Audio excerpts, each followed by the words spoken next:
Good afternoon, everyone. My pleasure to host this afternoon's session and welcome you all for this webcast on sustainable projects that can be funded through bonds and sukuk. This webcast is hosted by the Malaysian Sustainable Finance Initiative and co-hosted by the UK government, which EY, in a consortium together with Carbon Trust, IMC Worldwide, and IISD, is managing an ODA program of the UK government that aims to promote green finance and energy efficiency in Southeast Asia, including in Malaysia. So we have been supporting the Malaysia Sustainable Finance Initiative since its inception in providing content and organizing events just like this one. So my name is Gilles. I'm a partner at EY. I'm based in Singapore and I look after sustainable finance and renewable energy in Southeast Asia. And I'm the program director for this ODA program of the UK government called the ASEAN Low Carbon Energy Program. So we organized this session together with MSFI because I think most of you will be very familiar with green bonds. There has been quite a few examples of green and sustainable bonds and sukuks in Malaysia, notably on the topics of renewable energy and energy efficient buildings. But in the landscape of sustainable finance has evolved quite a lot in the last 12 months, 24 months, and you now have a range of products available to you: green bonds, social bonds, sustainable bond, transition bonds, gender bonds, SDG bonds, sustainability-linked bonds. So essentially, whatever the sector that you're operating in, what the corporate is doing, and for all of the bankers in the room, whatever your client's sector of activity is, today there is a sustainable finance product that will allow them to demonstrate to their investors base that they are taking sustainability seriously, and they are able to tap this market. The whole idea, MSFI wants to promote Malaysia as a green finance center, and the more sustainable issuance we have, the more prominent the role of Kuala Lumpur as a green finance center.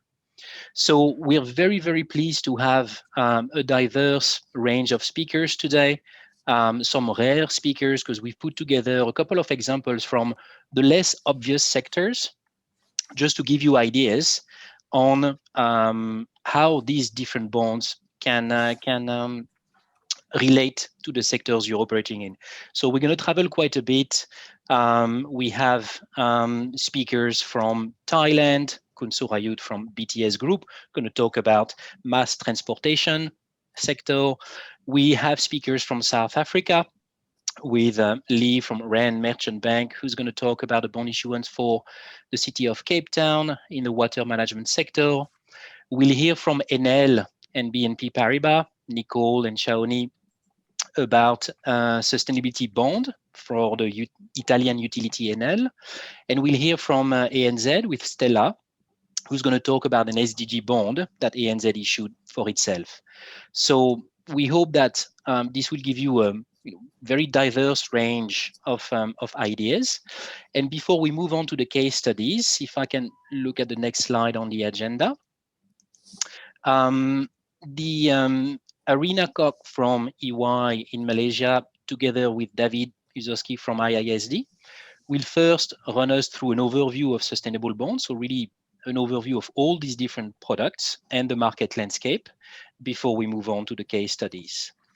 And before I pass the microphone to Arina and David, I'm very, very pleased to Puanzalini, you don't need an introduction, but you're tasked with giving the opening speech. So Zalina is the General Manager of Capital Markets Malaysia CMM, and she oversees the Malaysian Sustainable Finance Initiative, MSFI. Zelina has been leading the CMM since for the past 7 years. She joined in 2014 as the head of strategy and business development. She has over 25 years of experience in corporate advisory. She's worked in many different countries in Asia, the Middle East, and India. And she's a big advocate of sustainable solutions, long-term growth, sustainability. Zelina, if I can kindly turn over to you to deliver the opening speech, please. Thank you so much. I think Joe has said everything that I wanted to say, and I think I echo his sentiments. CMM has always prioritized sustainable finance, and the reason why we set up as MSFI is we wanted to provide a platform for the industry to exchange knowledge, to sort of build capacity in this space. And as most of you know, we've worked with you all directly or indirectly in many ways. And CMM is always here to help you in terms of not only providing capacity development programs like this, but if you need to leverage on any of our network of partners and connectors in terms of, whatever area, in terms of technical support, in terms of capacity development, bespoke capacity development for your teams, please feel free to reach out to any one of us in the team. You know most of us. And we really hope that you extract as much value out of this presentation. And if any one of you would like to follow up on key elements of what was discussed today, please reach out again, and we'll be happy to connect you to any of the speakers or to EY specifically should the need arise. Thank you very much for joining us today. We're really happy to see the number of participants that are joining us today, and we really hope you find this agenda as useful as we hope it will be. Thank you.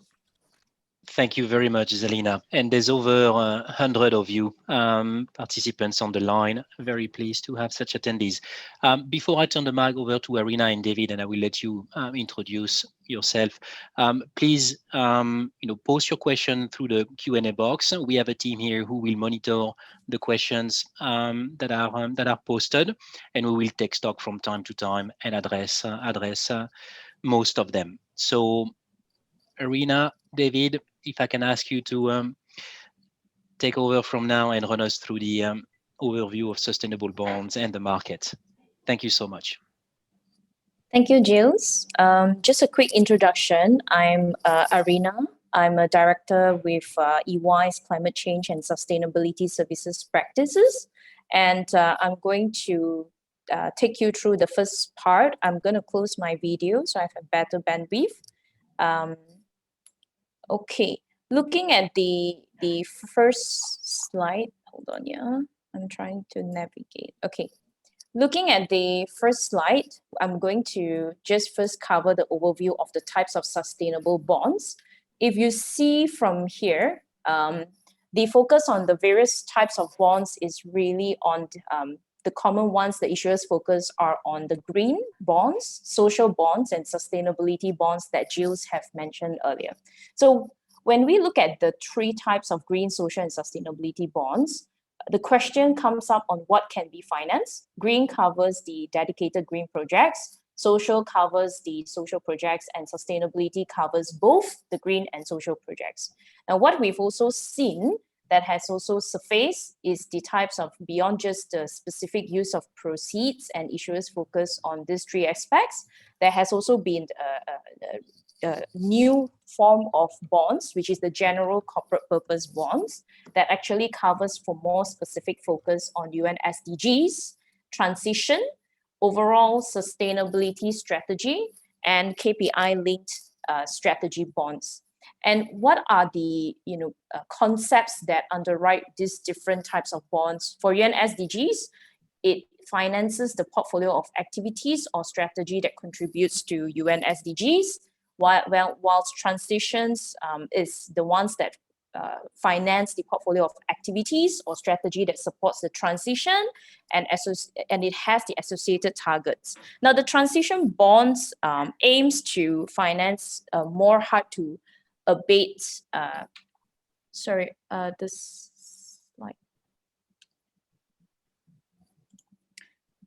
The hard to abate sections or the activities, And when we look at the overall sustainability strategy bond, it covers a more broader sustainability transition strategy with clearly defined associated targets. Whereas the KPI-linked strategy bond focuses on topic-specific strategy and associated targets. Now, looking at the various components of what can be financed via sustainable bonds, it's quite important to understand the key elements where there would be focus on how to define what is the issuer's climate transition strategy and governance when deciding on which bonds to issue, and also what is the business model in terms of, for example, the environmental materiality where they would like to focus their issuance on.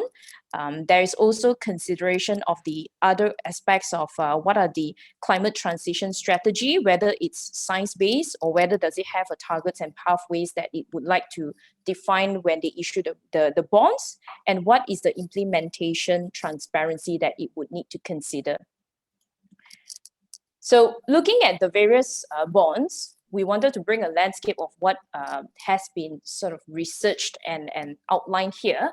We can see that the sustainable bonds have aims to address the investment gaps to achieve the 2030 Agenda for Sustainable Development, also known as the UN SDGs, United Nations Sustainable Development Goals. Now, according to the United Nations Conference on Trade and Development, UNCTAD, World Investment Report, this graph on the left-hand side outlines the annual investment gap in developing countries. So we can see that from here, there is a need to mobilize an amount of US dollars 2.5 trillion funding gaps shared between the private and the public to developing countries to fund the UN SDGs. Now, how this breaks down further into the various sectors is the graph on the right-hand side, which outlines the investment gap for each sectors, be it the power sector, the climate change mitigation, the food security, water and sanitation, transport, education, telcos, so on and so forth. So this gives an overview of the need, why the sustainable bonds is actually gaining traction, and where the focus areas or the funding gaps would likely be focused on in the coming years, and where the focus areas would be. So in terms of why sustainable bonds, this is a question that has been commonly raised.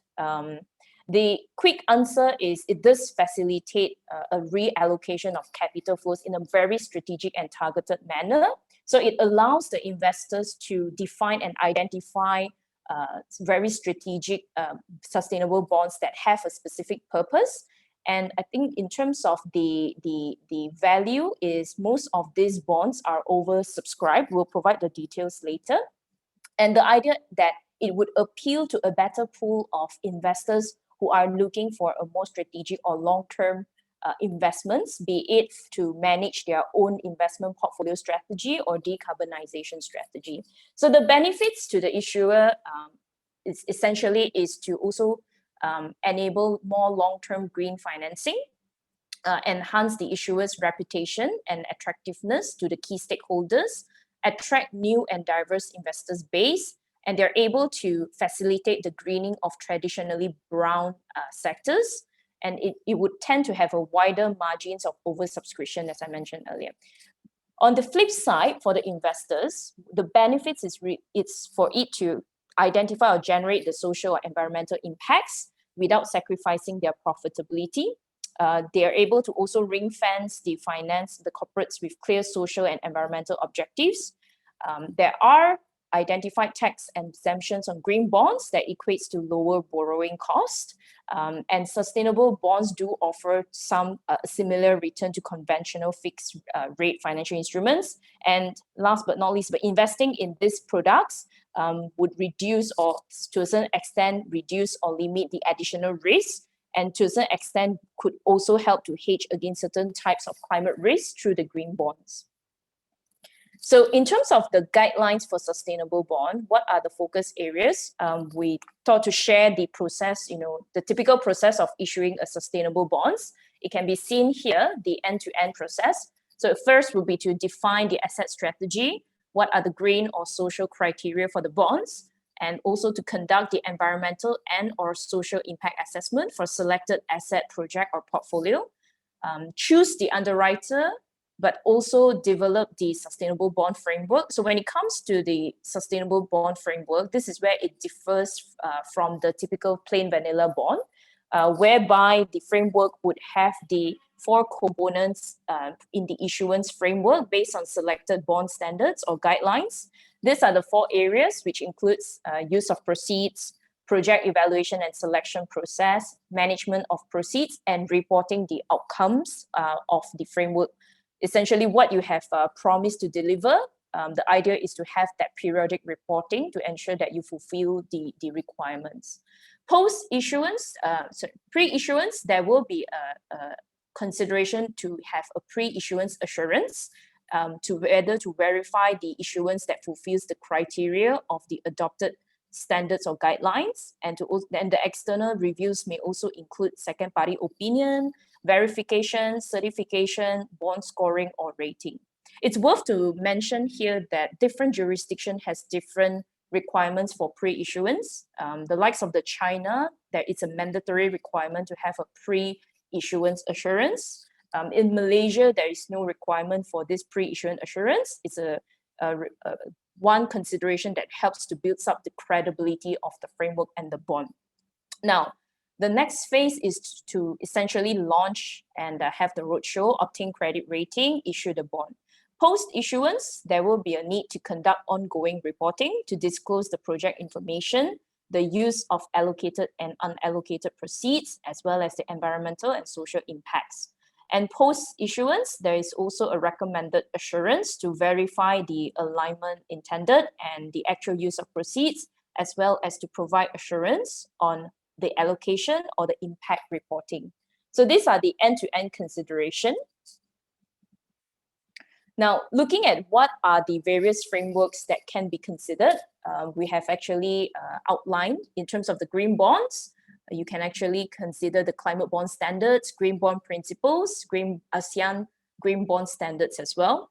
Whereas for the social bonds, that we have the ICMA social bond principles as well as the ASEAN social bond standards. In terms of sustainability bonds, there's 4. Under the ICMA, we have the sustainability bond guidelines, sustainability linked bond principles, sustainability bond standards, as well as the Sustainable and Responsible Investment Sukuk framework, so SRI Sukuk framework. So the ASEAN standards does provide more specific guidance on how the standards are applied across ASEAN in order for these bonds to be labeled as ASEAN Green, Social, and Sustainability bonds. The specific exclusions focus on green and social projects, such as exclusion of fossil fuel power generation, activities related to alcohol, gambling, tobacco, and weaponry. So as you look at the various frameworks, there are certain alignments that can be done. So typically for some of the issuers, they would select a few of these frameworks, depending on which one is most suitable and depending on whether are they looking to appeal to more international investors. So in terms of the definition criteria and taxonomies, just want to quickly cover in terms of the projects, assets, and expenditures eligible for inclusion in a sustainable bond. For the owned projects and assets, typically you look at from a physical assets perspective, what are the existing operation equipment, machinery, infrastructure, buildings, or land. For project specifics, it would be the equipment, machinery, infrastructure, and or building in construction, redevelopment. It could be the retrofits of buildings, the upgrade, the expansion, and similar assets value creation or enhancement activity. So we've seen quite a number of retrofit projects that has been packaged as green buildings, green-related buildings, green bonds in our region as well. Whereas for the financing arrangements for projects and assets, the assessment criteria or the areas to focus is really on the capital expenditures needed to increase the value or lifetime of the physical assets of projects. It could also be in the acquisition cost or purchase price for an entity, a company, division, or something similar. The long leasehold land building infrastructure, loans, mortgages, subsidies, taxes, incentives, arrangements, grants, and other similar that is provided by public entities or agencies, including local, national, and national governments. For the related supporting expenditures, the focus is on the relevant installation and routine maintenance expenditures or upgrades to maintain the value or lifetime of the assets, the relevant performance monitoring costs with respect to environmental or social indicators, the relevant research and development, training program, implementation costs, and expenditures. Now, this gives you just the overview of the concepts of what to look out for. We will show the examples as we deep dive before the panel discussions on the real case. So moving to the next slide. So in terms of the example of eligible green projects, here it really is aimed to deliver a low carbon economy where there are implications of how to measure the outcomes if you were to fund this kind of projects. So the eligible category are not limited to this list. I will not explicitly read through the slides, but I will focus to highlight it so much predominantly has been historically focused on renewable energy and energy efficiency. There has been growth in terms of clean transportation. We've seen in Thailand, there has been transportation related green bonds being issued, and there has been sustainable water and wastewater management cases, which will be sort of covered in the panel discussions later. But it would have also, these are the various areas that can be considered when developing green projects related green bonds, beyond just renewable energies and green buildings. So it also have ability to look at projects that covers pollution prevention, what are the projects that reduce air emissions, greenhouse gases, for example, soil remediation, waste recycling and energy, emission efficient waste to energy. So in Malaysia, we also have various projects, and some of the projects that was historically being considered were also on integrated waste management systems. How do we then package that into green projects? So these are the more different kind of green projects that can be considered in our country as well. Looking at other eligible social projects, here it does have, so the aim of the social projects is to mitigate the specific social issues.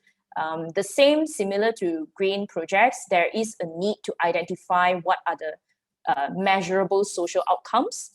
It's not just qualitative, but there are quantitative consideration and indicators that to demonstrate the outcomes. But it's not exclusive just to one focus areas. So these are the types of projects that can qualify. Affordable basic infrastructure that provides, for example, clean drinking water, sewers, sanitation, transport, energy. Providing projects that provide access to essential services.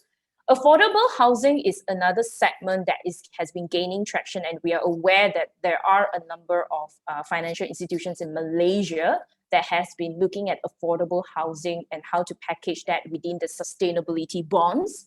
So this is definitely gaining traction in Malaysia. Employment is another area. Food security and sustainable food systems, as well as socioeconomic advancement and empowerment. So in terms of the current market landscape, what we wanted to show was looking at the statistics. This is the historical ramp up in terms of the number of green bonds. As you can see, the ones in green below, it ramped up in terms of $271 billion towards $305 billion. That's a 12.6% increase just over the last year. But what's more critical to highlight is the increase in social bonds that has ramped up by 720%, from $18 billion to $147 billion. And this can be seen because we have seen quite a number of European Union and the African Development Bank who has issued almost all of their social bonds to fund the pandemic, healthcare and relief efforts. And in terms of the sustainability bonds, it has also increased by 81%. and the sustainability-linked bond has increased by 112%. So in 2019, social bonds were the second smallest type of sustainable debt, but in 2020, they were the second largest due to COVID-19. So this is where we see the ramp up and the landscape. Now, looking at Malaysia, where do we see the movement and traction is when we look at the green bonds issuance, it has went up quite significantly in 2019, but there was a reduction in 2020. The lines indicate the number of deals, whereas the bar chart indicates the amount in US dollar, how much issuance has been made. So green bonds is still the higher if you compare, and social bonds has increased. In 2020, we have also seen an increase. This is in relation to the Prihatin Sukuk that was issued by Malaysia.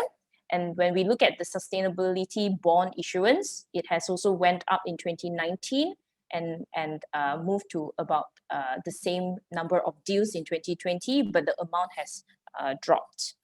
So with this, we can see that even with the SRI Sukuk being launched, SRI Sukuk Framework launched in 2014, this has also provided increased awareness on what are the various bonds to be issued.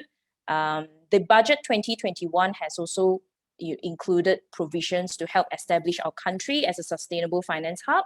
So our government has announced that the Malaysian government would issue its first sustainability bond for environmental and social initiatives in 2021 and extend the existing income tax exemption for SRI Green Sukuk grant provided by the SC until 2025.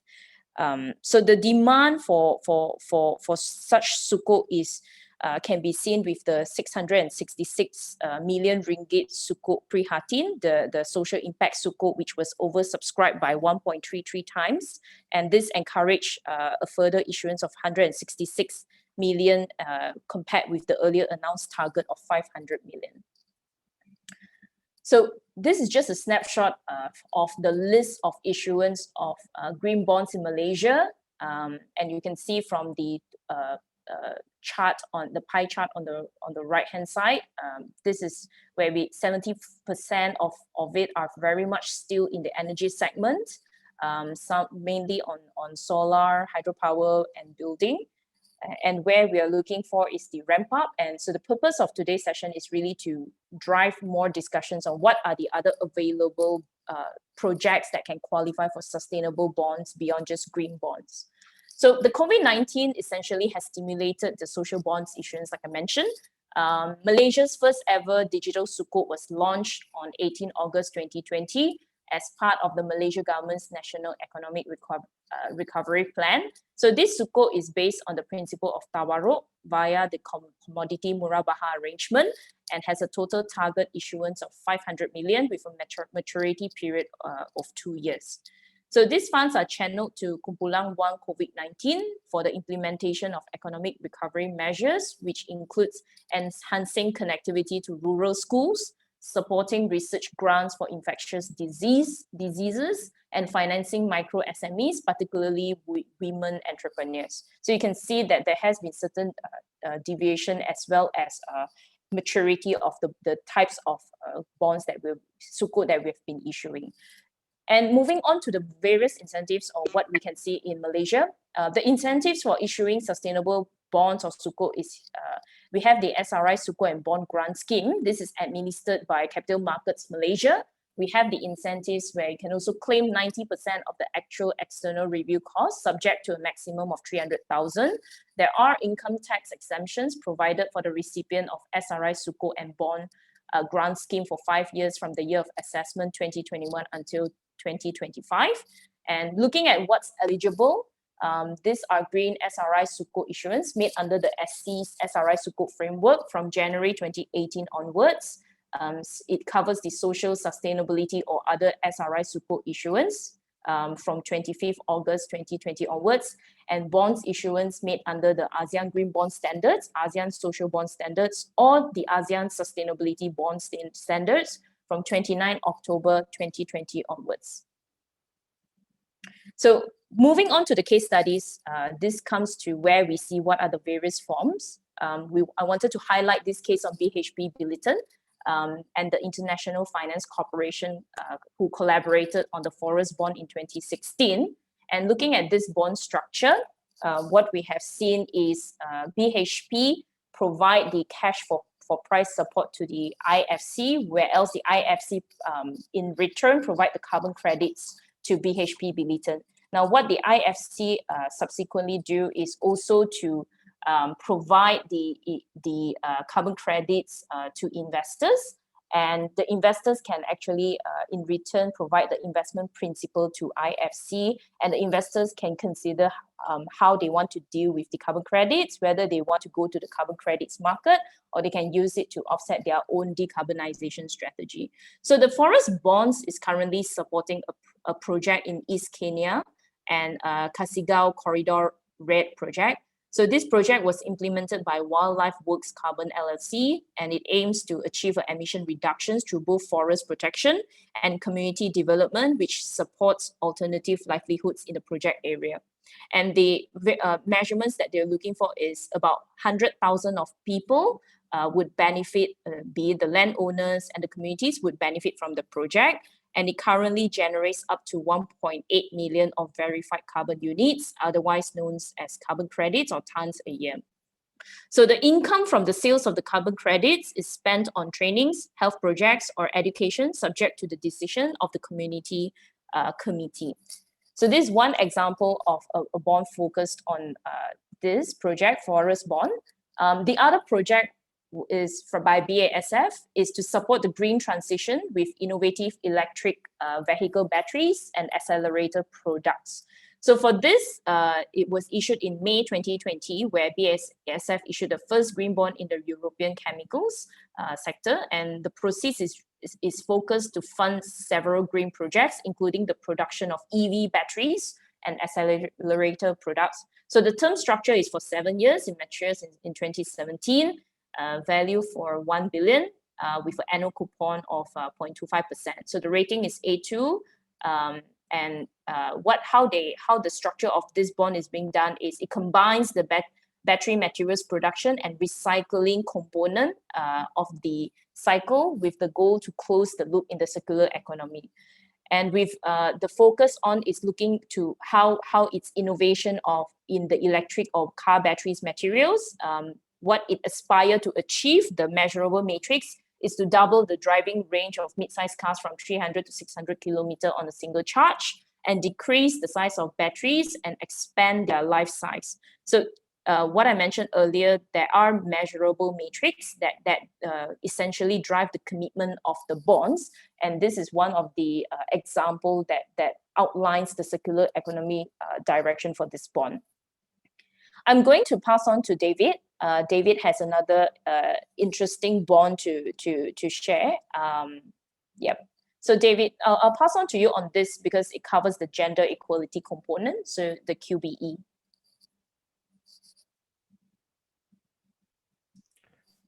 So thank you very much, Arina, for this comprehensive overview. So I don't see my slides, so I'm going to just share it on.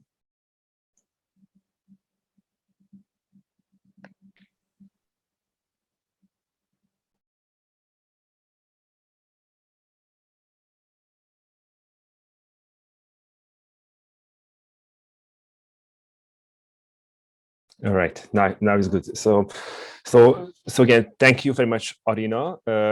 My name is David Ujoki. I'm a Sustainable Finance Lead at the International Institute for Sustainable Development, IASD, which is an international think tank.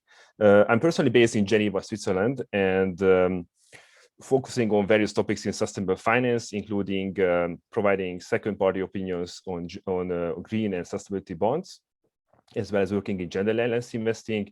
And also we have developed an ESG impact measurement methodology that we use for infrastructure projects. So just to get started, so now I will actually share with you a case study on a gender bond issued by QBE, which is an insurance company headquartered in Australia. We haven't really talked about gender bonds before, but I would define them as bonds that support the advancement, empowerment, and equality of women. But actually, unlike green or sustainable bonds discussed earlier, there is no official definition for gender bonds. Normally, gender bonds are aligned with the ICMA social bond principles. So the Kpis gender bond that you can see on this slide is a perpetual bond. It's callable in 7.5 years. Actually, this was the first gender bond issued in G3 currencies, namely US dollar, euro, and Japanese yen.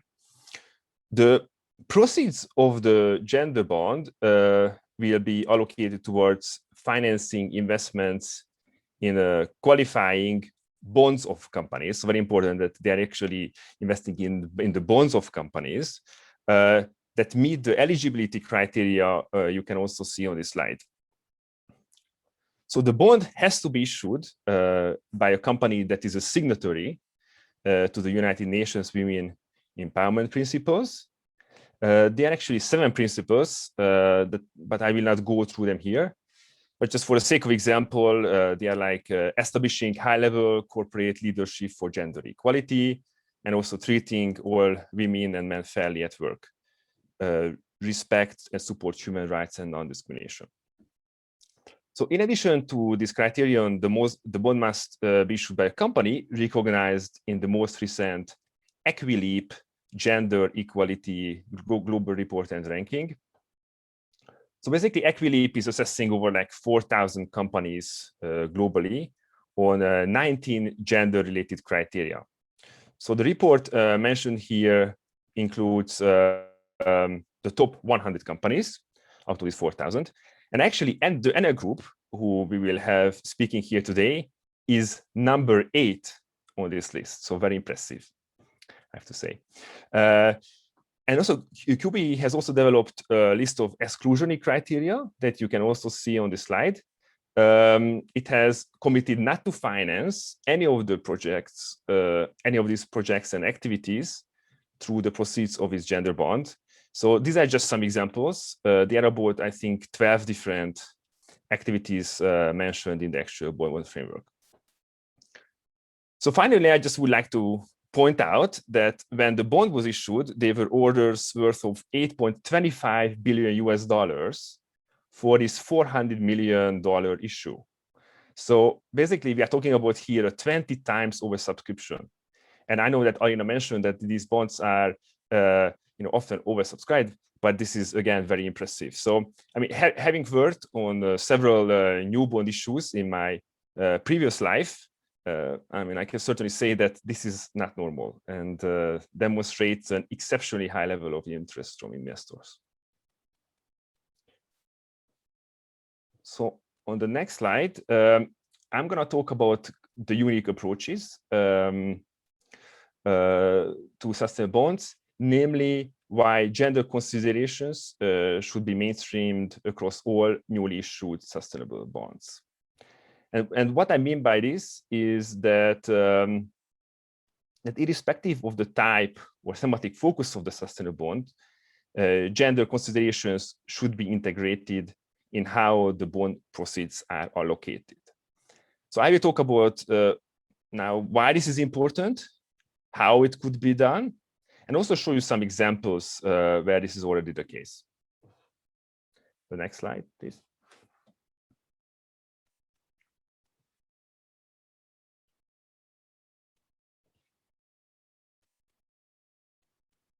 So before I continue, I just would like to define gender mainstreaming, just to make sure that we are on the same page. So gender mainstreaming can be described as the process of assessing the implication for women and men of any planned action. So in the context of sustainable bonds, this means that the concerns of both women and men are an integral part of the investment process. But I guess what you're asking is, why should issuers care? I mean, why is this so important that we integrate gender considerations? Well, actually, the good news is that actually gender diversity has important socioeconomic as well as financial benefits. And actually, I would say that the business case for gender equality has never been stronger, as you will also see. So first, on the socioeconomic benefits. So achieving gender equality is essential for a prosperous and sustainable world, as it affects all aspects of sustainable development. And most people are not really aware of this, but the most pressing environmental and social challenges of our time impact women disproportionately. For example, women are particularly vulnerable to climate change, as it can worsen structural gender-based inequalities. And these important interlinkages between gender and other sustainability objectives show the need for issuers for sustainable bonds to take into account gender considerations, again, irrespective of the thematic focus of their bond issue. On the other hand, addressing gender equality can also deliver substantial financial and commercial benefits. It basically helps businesses anticipate and meet customer and staff needs much better. And they can attract more socially conscious customers and recruit the best talent from an increasingly values-driven workforce. So in practice, this means that companies with a gender diverse workforce are likely to outperform their peers. So the correlation between gender and financial performance is especially strong in case of executive teams and boards, and I will show you some numbers on that later. Also, other research shows that gender diversity leads to innovation. It also improves productivity and simply enables companies to make better decisions. So the reasoning behind this is that through a more gender-balanced workforce, companies have access to a wider range of perspectives, skills, and social networks. So all of this can actually increase their creative capacity and knowledge, and that again will result in better decision making. And on the next slide, I would like to show you some numbers on how much gender diversity can impact financial performance.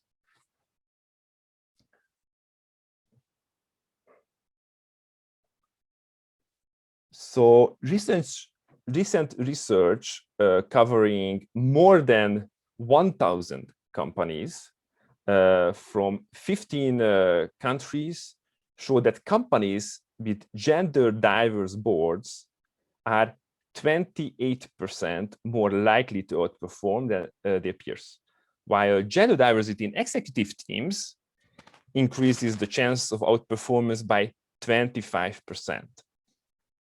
So there's also a significant difference in financial performance between leaders and laggards. So companies with executive teams with more than 30% female members are 48% more likely to outperform companies with only 10% or less women in their executive teams. Also, companies with good gender performance are better placed to attract investors who have a sustainability mandate.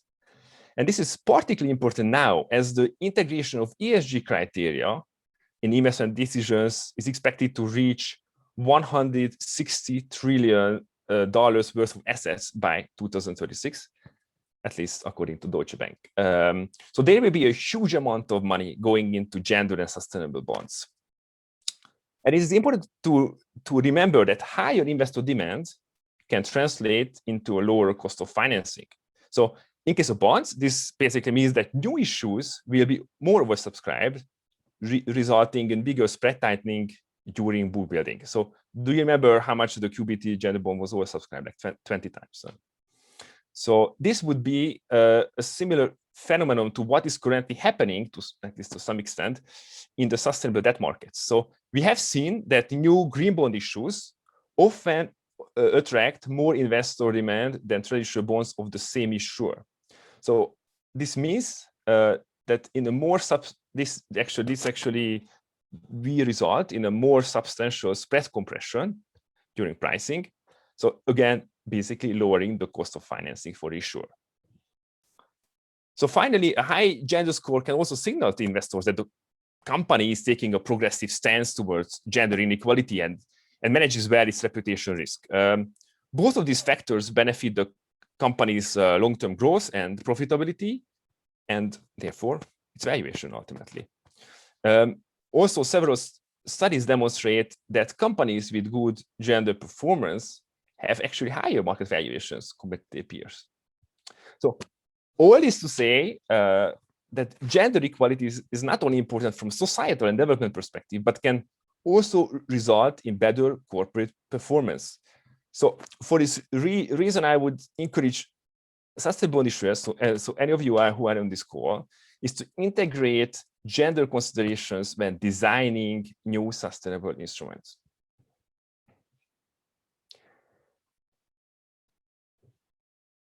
And so on the slide, they can see a table that provides examples for gender indicators and the corresponding eligibility criteria that could be used in bond frameworks.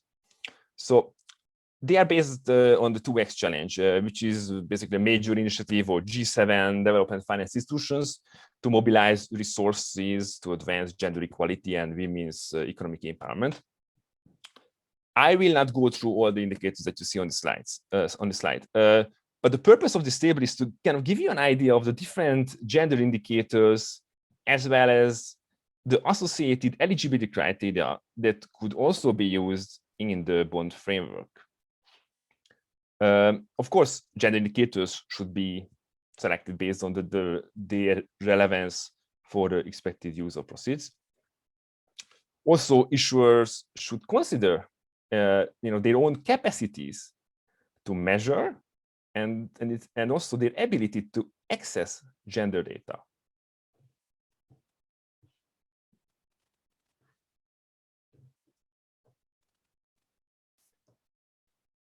All right, so how would gender integration in sustainability bonds look like in practice? So I'm gonna show you some examples. So first, I want to define what is a bond framework, and I know Arina touched upon it, but just to make sure that you understand what I'm about to talk about. So in short, bond framework is a document created by the issuer that clearly articulates the company's proposed use of proceeds from the bond.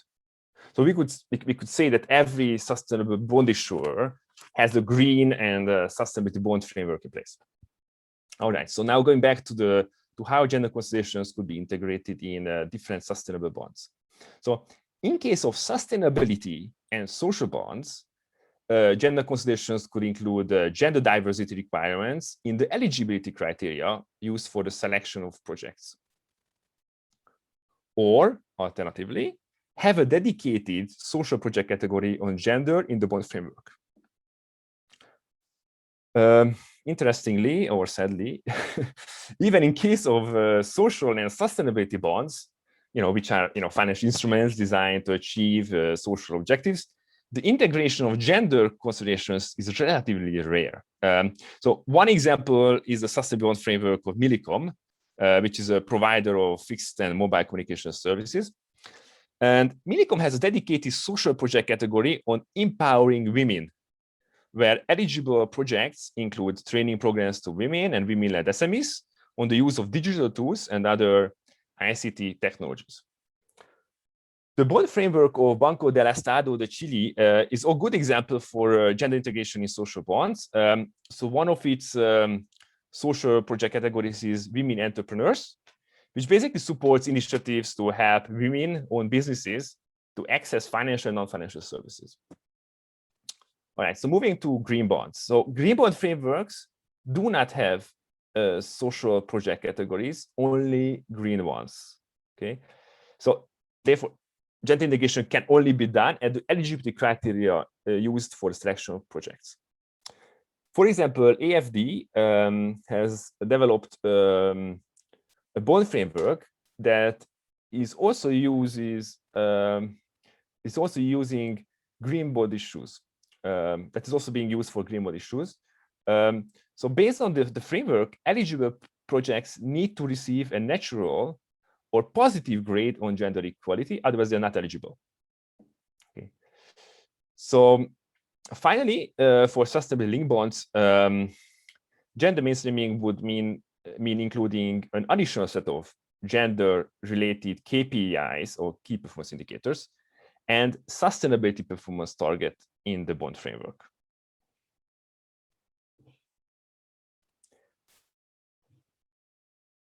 And now I will show you, so that's my last, this is my last slide. I will briefly share two examples where gender considerations were integrated in a non-gender labeled bond. So first, the city of Minneapolis issued a green bond to continue the construction of certified green building. Its bond framework also outlines some social objectives, including gender diversity.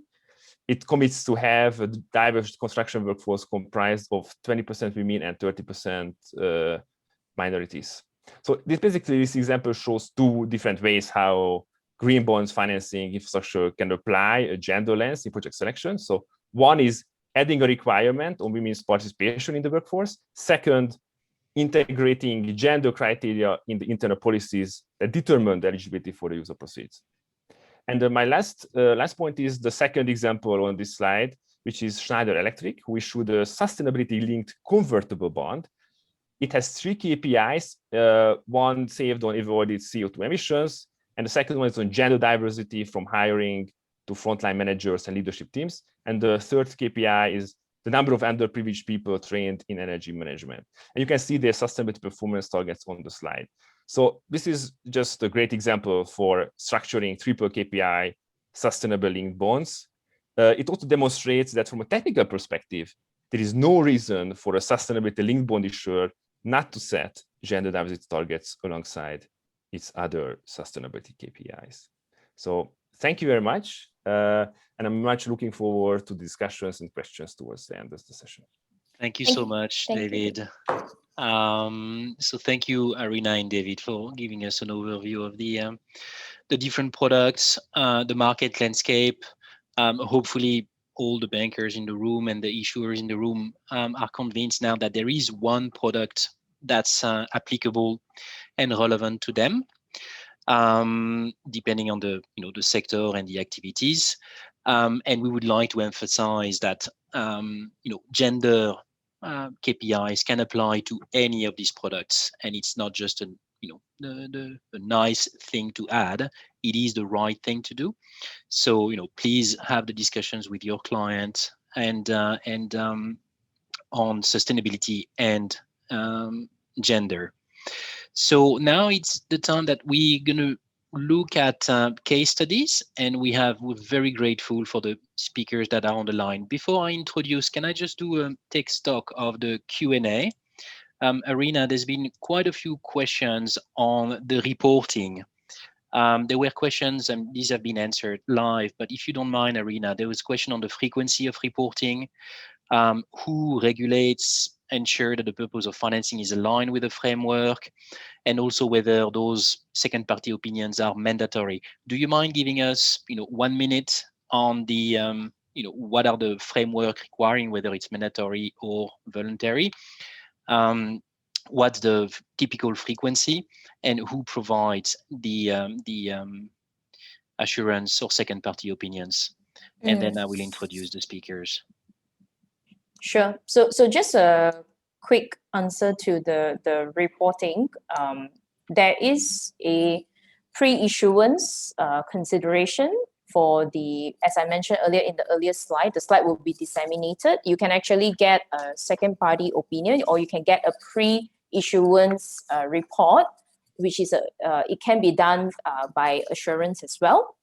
I mentioned earlier, there is no one size fit all in terms of what you need to get in terms of the reporting. It comes back to what you think is the need of the issuance and what are the credibility that you would like to obtain, and whether it's for the communication of the indicators. So second party opinion typically would provide you the criteria and assessment of whether it's a green, light green, assessment of the criteria of the green bonds, where else the pre-issuance report is assessing whether, if you said that your frameworks outlines this is the intended, what are the views, and whether if you see for the As I mentioned earlier, in China, pre-issuance assurance is mandatory in China. They have 3 levels of assurance: pre-issuance, post-assurance, and annual assurance in China. So that's natural because they want to ensure the credibility of the report and what they said that they're going to issue. There has been certain due diligence that has been done on the project. So the pre-issuance to a certain extent covers the due diligence that is required in that.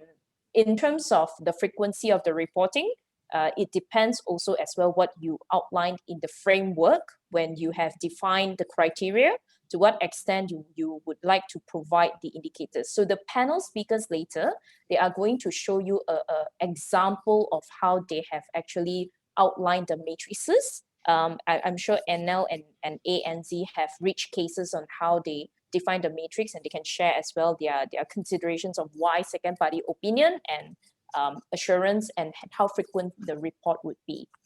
So without wasting time, I think, Jules, maybe we can move on to the panel speakers. Thank you, Arina. Again, so my pleasure to introduce today's speakers who are going to give us a range of ideas. Can we move to the next slides? So we're going to start with Nicole, who's the head of corporate finance at Enel. We're very glad, Nicole, to have you joining us from Italy and giving us an overview of your sustainability bond and the KPIs that you have selected. Then we'll have Stella, who's going to cover the Sdg bond that ANZ issued. Kun Surayut will cover the bond issued by BTS related to mass transportation. And Lee from Rand Merchant will give us a case study on a water management bond issuance in South Africa. Chaoni from BNP Paribas has had trouble joining, so we'll look to invite her again at the next event.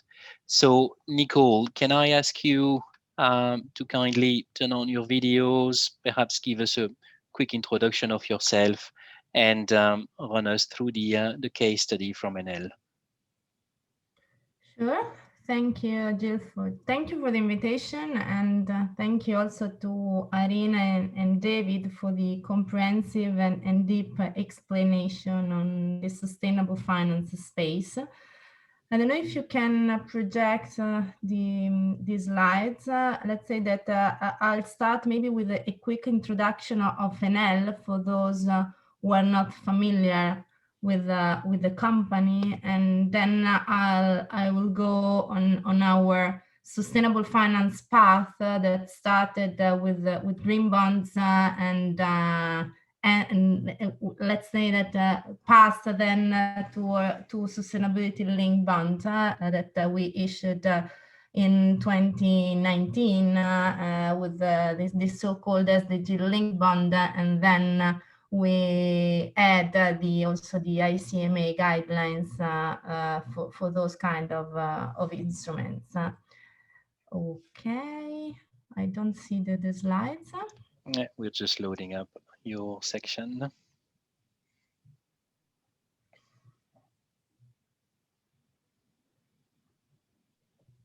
Okay, we're seeing it now. Over to you, Nicole. Okay. That's perfect.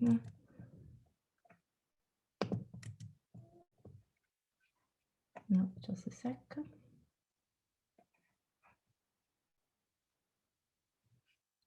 Okay, can you see the slide now? Yes, we can. Okay. Here it's just in a nutshell what Enel is. Enel is the leader in the asset classes that are at the center of the energy transition. We have created the world's largest private renewables operator with 49 gigawatt of renewable capacity, and we are the fastest growing player in this space. We are also the biggest networks operator with more than 74 million end users, and we are the most advanced in digital transformation of networks. We manage the biggest, the largest, let's say, customer base, serving 70 million customers around the world.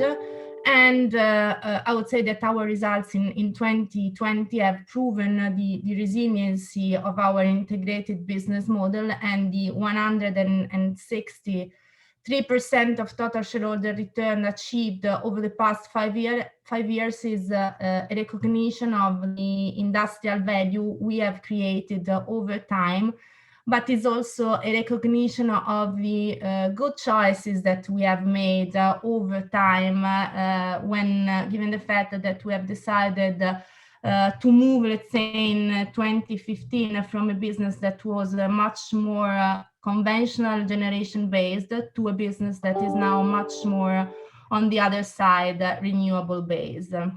Here in this slide, you can see how we will foresee to keep the leadership going forward.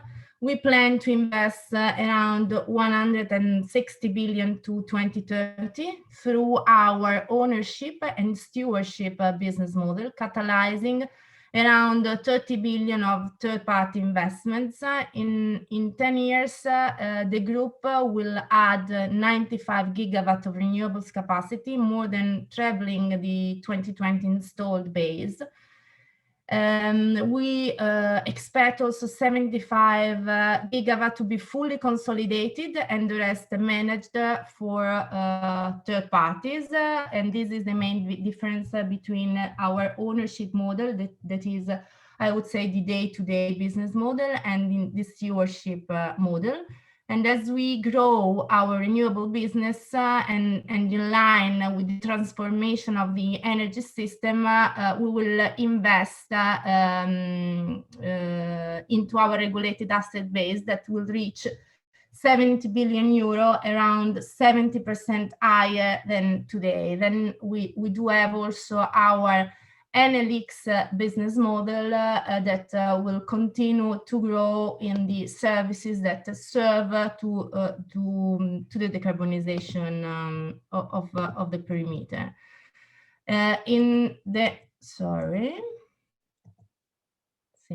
Okay, here it's just a snapshot of the plan period, so the 2021-2023 plan period, because in the previous slides what I've showed you is our plan to 2030, because this year we have decided to show to the financial community not just our commitment for the plan period, so the short to medium term plan period, but also a longer term industrial plan, because given the fact that we have decided to really embed the sustainability in our business, of course, sustainability looks not just at the short term, but also the medium to long term. And that's exactly the reason why we have decided to present and to include also a long-term plan in our presentation to investors and financial community. Here in the slide, it's the plan period, as I was saying, and we have committed to invest nearly 50 billion of investment during the plan period 2021-2023. Also, in this case, we do have the ownership model that counts around 40 billion of investments, and then we do have the stewardship model that will enable further 10 billion of investments during the plan billion, out of which around 2 billion directly from Enel. And this the stewardship model is another example of how sustainability create value, and how sustainable choices create value, because given the fact that we are choosing sustainable choices, we are also enabling other companies and other actors in the market to operate sustainable choices as well. So it's not just as we were saying before, it's not just the good and right thing to do, but it's also the thing that bring value in terms of economic and financial value.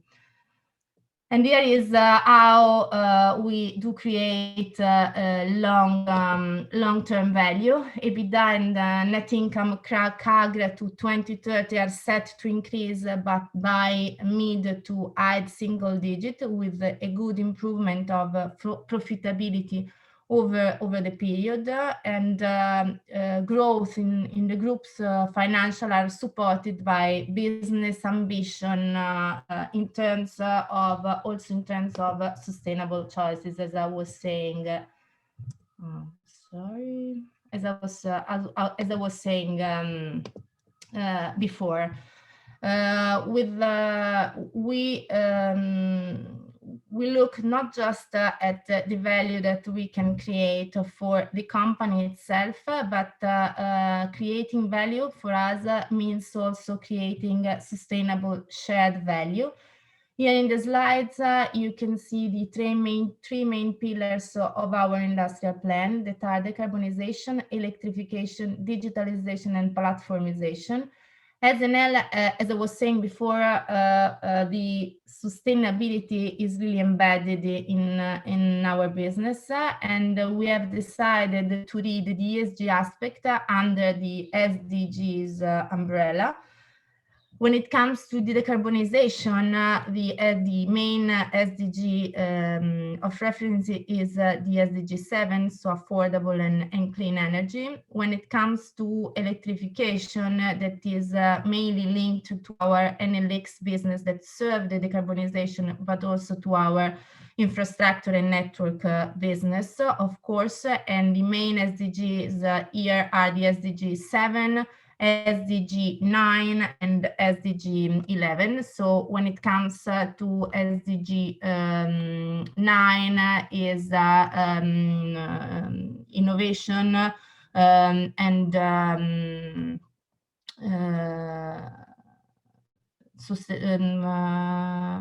industrials and innovation. And when it comes to SDG 11, we are speaking about sustainable cities and communities. And then we do have also the platformization and digitalization, and when it comes to this pillar, we refer mainly to SDG 9 and SDG 11. Then, of course, we have the SDG 13, that is climate action, that is across all our business, and this is mainly related to the commitment that we have taken in terms of decarbonization. And here, okay, and here you can see our path towards the GHG emission reduction. In 2019, we had announced a new target for GHG reduction, consisting in 70% reduction of CO2 emission per kilowatt hours versus 2017, reaching a level of 125 gram per kilowatt hour. And this target has been also certified by Science Based Targets initiative as well below 2-degree pathway.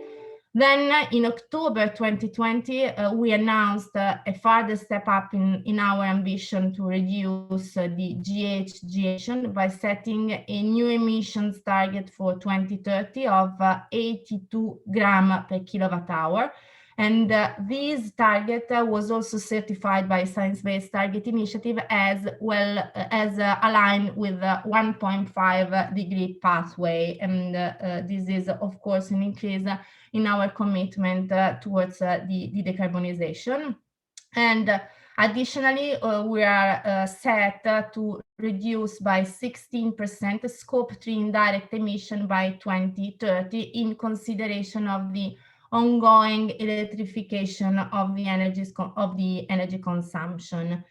And this is in a nutshell our strategy and the pillars and the fact just to showing you how sustainability is really embedded in our business and is the starting point towards, as I was saying before, our sustainable finance path. Because we are a corporation, we are not a financial institution, and therefore sustainable finance serve the business, and we have decided to go towards a sustainable finance when our business was mature enough. We started with green bonds, and we issued our first green bond in 2017 under a green bond framework that was, of course, aligned with the ICMA green bond principles. And we successfully issued, I would say, 3 green bonds for a total amount of 3.5 billion outstanding. Then we decided to move towards a much more comprehensive instrument, linking the, let's say, strategy of the company to the cost of debt of the company. When it comes to green bonds, we're focusing on single projects because we are speaking about use of proceeds instruments. At a certain point in time, we asked ourselves why we should issue instruments looking at just the project when on the other side we are looking at the strategy and we are building a strategy towards decarbonization and in line with the Green Deal. First of all, when it comes to Europe, but also in line with SDGs, because as I was saying before, we have chosen specific SDGs that are core to our business, and we are representing also all our core business within the SDG space. We have chosen specific SDG core to our business, even though when it comes to our sustainability report, we report, of course, on all the SDGs. But when it comes specifically to the business, it's important to us identify those SDGs, and therefore those are target and KPIs that are really core for the business. And that's the reason why we decided to switch towards sustainability-linked bonds. We somehow invented these instruments because we have been the first issuing SDG-linked bond in September 2019, before in the US market and then in the Euro market. We came about to this new instrument after having spoke with a lot of investors, both in US and in Europe, trying to put in place an instrument that was viable for both issuers and investors. And here in the slide, you can see the annual outstanding sustainability-linked bond. As I was saying, we started in 2019 with the US dollars and then Europe. The main feature of the sustainability-linked bond, SDG-linked bond or sustainability-linked bond, because of course our SDG-linked bond that we issued in 2019 are in fact aligned also with the sustainability-linked bond that and the guidelines that have been released in June 2020 by the ICMA. And let's say that the main feature of sustainability-linked bond is the link, as I was saying before, between the strategy and the cost of debt of the company. What we are saying here is that if we do not reach a specific target that we are committed to, that we're setting, at a specific date, we will have a coupon step up. Given the fact that we are recognizing a potential step up to investors, we somehow forced at the beginning a discount to be recognized from investors. Why we did that? Because we do think that sustainability means value, and with value, I mean economic and financial value. We are not choosing to be sustainable just because it's, as I was saying before, the good thing to do, but we have chosen to be sustainable because we think that sustainable companies are much more resilient, and it has been demonstrated that overperformed during the last years also with respect to the non-sustainable companies, and therefore it's not just the right thing to do, but it's also the choice to be there also in the medium and long term. And behind sustainable choice, there is really value. Also, as I showed you also in the slides before, when I showed you our strategy and sustainable choices, and that's also the reason why we have decided to somehow force the discount at the beginning because given the fact that we are more resilient, we are sustainable, we should deserve a lower cost of debt, but just because we are less risky. This is the reason behind our sustainability-linked bonds. The US dollar one and the euro one were, when it comes to the shorter tranches linked to the renewable installed capacity to the overall installed capacity of 55% at 2021. This was the KPI and target that we chose for our sustainability-linked bond. When it comes to the longer tranche, we have also added the GHG reduction, the 125 gram per kilowatt hour at 2030, that was also certified by SBTi. All our KPI and targets do have an assurance when it comes to the renewable installed capacity to the total installed capacity. The assurance is given by our external auditor. When it comes to the GHG reduction, we do have an external assurance coming from DNV, that is a specific provider of second-party assurance. Of assurance, I would say, audited assurance when it comes to the CO2 reduction. For the first bond, we do not have any second-party opinion provided because, as I was saying before, the guidelines were not there still. But we then decided, and I move to the next slide due also to time constraint. We then decided to build the sustainability-linked financing framework that is across all our financial instruments, sustainability-linked financial instruments, because in 2020 we enlarged the space of sustainability-linked financing instruments, also to loans and commercial paper, for example. And therefore, we do have a comprehensive framework useful for investors. And we have decided to insert a second-party opinion for this framework, certifying both the framework that is, of course, in line with the ICMA principles, but also the challenges of the KPI and target that we have inserted into the framework. This is our share of sustainable finance, so commitment that we have clearly taken towards the market.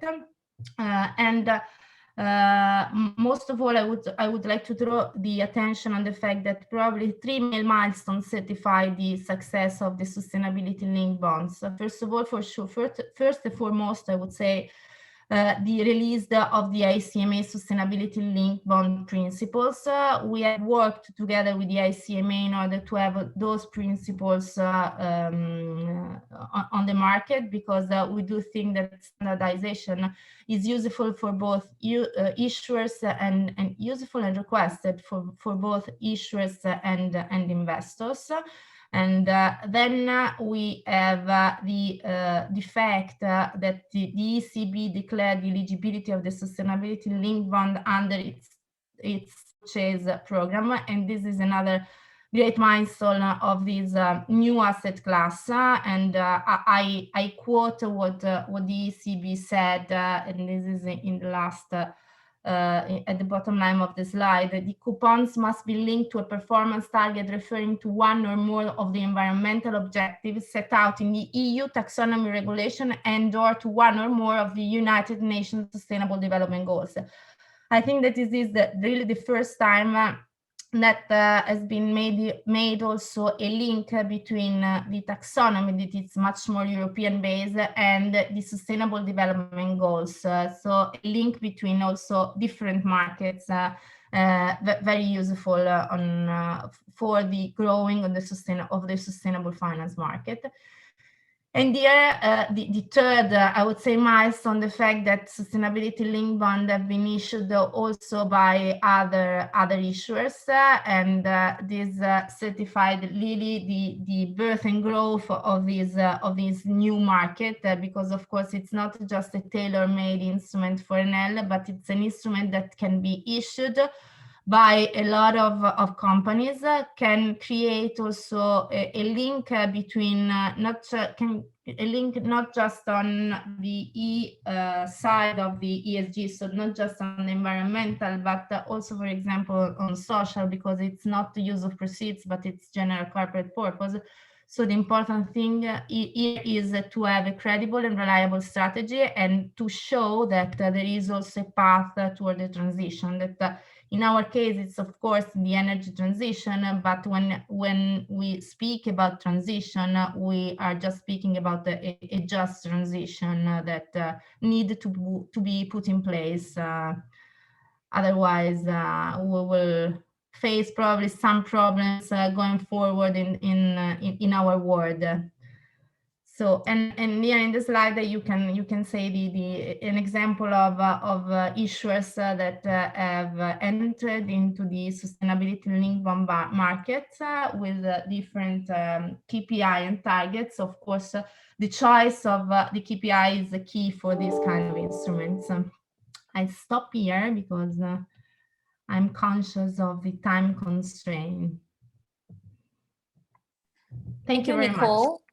Thank you very much, Nicole. If you don't mind, there is a question from our participants for you. First is, will the coupon rate of the bonds be reduced if the KPIs or targets are met or exceeded?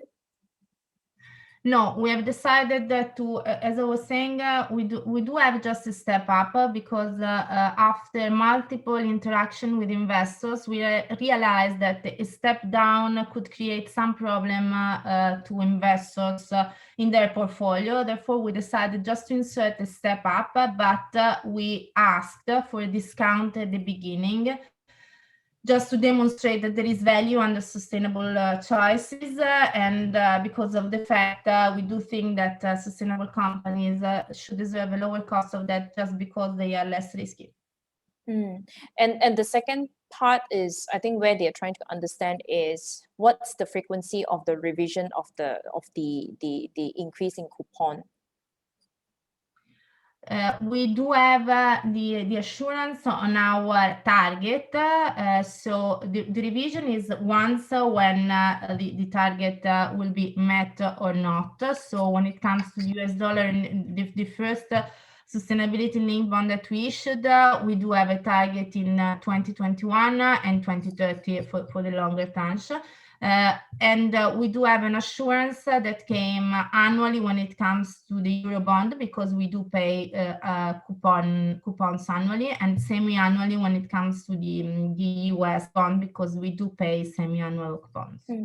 Thank you, Nicole. That's very helpful, and you've shared quite a good indicators that is being measured or matrix being tagged. Thank you very much.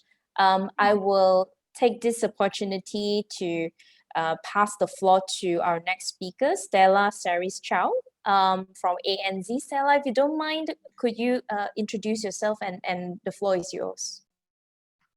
Thanks very much, Irina, and thank you to everyone. Hopefully you can hear me okay.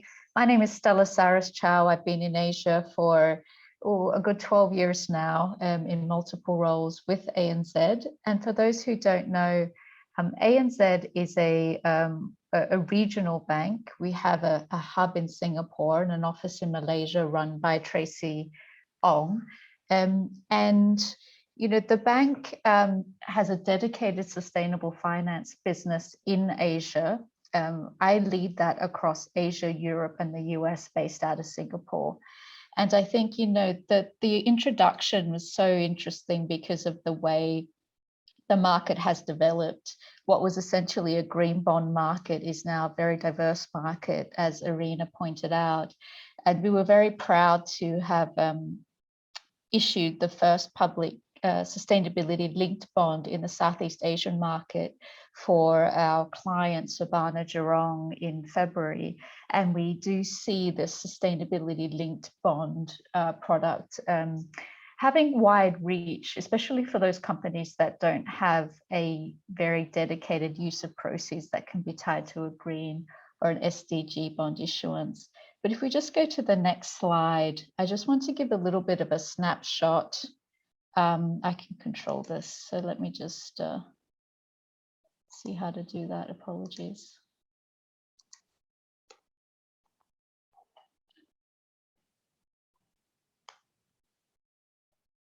So I'm here to talk a little bit about SDG bonds, and SDG bonds predominantly are use of proceeds bonds, and I'll talk a little bit more about the definition. But we're one of the very few banks in the market with a dedicated SDG framework, and we're the top SDG bank issuer globally. Up until 2020, we had issued 3 SDG bonds totaling $3 billion US in total issuances, and we just closed one in February this year. We have a dedicated DCM and sustainable finance team based in Singapore that covers Malaysian corporates and the financial institution sector, especially for offshore issuances. And we're very experienced in ESG financing in the region. So a little bit about ANZ and how we decided upon issuing multiple SDG bonds.